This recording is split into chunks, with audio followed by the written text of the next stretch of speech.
రాజశేఖర రెడ్డి గారు ముఖ్యమంత్రి అయిన తర్వాత కుల మతాలకు అతీతంగా ఏ కులంలో అయినా ఏ మతంలో అయినా పేదవారు ఉంటే వాళ్ళకి సంక్షేమ పథకాలు అందాలి, పేదవారి బిడ్డలు చదువుకోవాలనేటువంటి గొప్ప నిర్ణయం తీసుకున్నటువంటి నాయకుడు వైఎస్ రాజశేఖర రెడ్డి గారు. వైఎస్ రాజశేఖర రెడ్డి గారు ఉన్నప్పుడు ఈ రాష్ట్రంలో అభివృద్ధి సంక్షేమం పరుగులు పెట్టింది.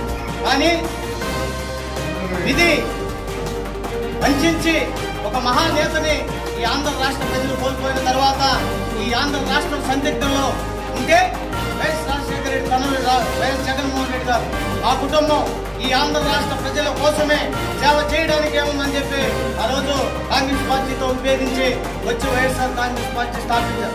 ఈరోజు చూస్తున్నాం ఆల్ వన్ సైడ్. ఈ రాష్ట్రంలో ప్రజలు డిసైడ్ అయిపోయారు ఒకటే, ఈ రాష్ట్రానికి కావాల్సినటువంటి నాయకుడు వైఎస్ జగన్మోహన్ రెడ్డి. ఈ మిగతా సంబంధించినటువంటి పార్టీలు వాళ్ళందరూ కూడా ప్రజల్ని దోచుకోవడానికి వచ్చినటువంటి పార్టీ నాయకులు అని చెప్పి ప్రజలు డిసైడ్ అయిపోయారు. కాబట్టి ఈ ఆంధ్ర రాష్ట్ర చరిత్రలో శాశ్వత ముఖ్యమంత్రిగా వైఎస్ జగన్మోహన్ రెడ్డి గారు ఉంటారు అనేది ప్రజల యొక్క నిర్ణయం. అదేవిధంగా ఆంధ్ర రాష్ట్ర ప్రజానికానికి వైఎస్ జగన్మోహన్ రెడ్డి దొరకడం ఎంత అదృష్టమో, ఈ సర్వేపల్లి నియోజకవర్గానికి గోవర్ధన్ రెడ్డి గారు శాసనసభ్యులుగా దొరకడం కూడా ఈ సర్వేపల్లి నియోజకవర్గ ప్రజలు చేసుకున్నటువంటి అదృష్టం అని చెప్పి ఈరోజు మేము తెలియజేసుకున్నాం. ఈరోజు చూస్తున్నాం గతంలో గ్రామ స్థాయిలో ఉన్నటువంటి నాయకులు శాసనసభ్యుల దగ్గర పోయి మాకు ఆ సమస్య ఉంది సార్, మాకు ఆ పని చేయాలంటే అప్పుడు శాసనసభ్యులు ఏదో దాంట్లో డబ్బులు ఇస్తే పోయి పనిచేసేటువంటి పరిస్థితులు.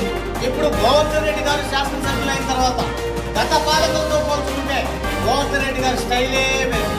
ఎప్పుడు ఏ గ్రామంలో ఎక్కడ ఏ పని జరుగుతుంది, సచివాలయాలు వచ్చిన తర్వాత సచివాలయాల సిబ్బందితో ఎవ్రీ వాళ్ళతో వాట్సాప్ గ్రూపుల్లో టచ్లో ఉంటూ ఏ గ్రామాల్లో ఏ సమస్యలు ఉన్నాయో అన్ని తెలుసుకుంటూ ఆ గ్రామ నాయకులకి శాసనసభ్యులే చెప్తున్నారు, మీ గ్రామంలో ఇంకో ఎస్టీ కాలనీలో ఈ సమస్య ఉంది, ఆ ఎస్టీ కాలనీలో సమస్య ఉంది, మీరు ఎందుకు పట్టించుకోవట్లేదు అని చెప్పి గ్రామ నాయకుల్ని చైతన్యపరిచే అభివృద్ధి పనుల్లో పరుగులు తీస్తున్నటువంటి ఏకైక నాయకుడు గోవర్ధన్ రెడ్డి గారు.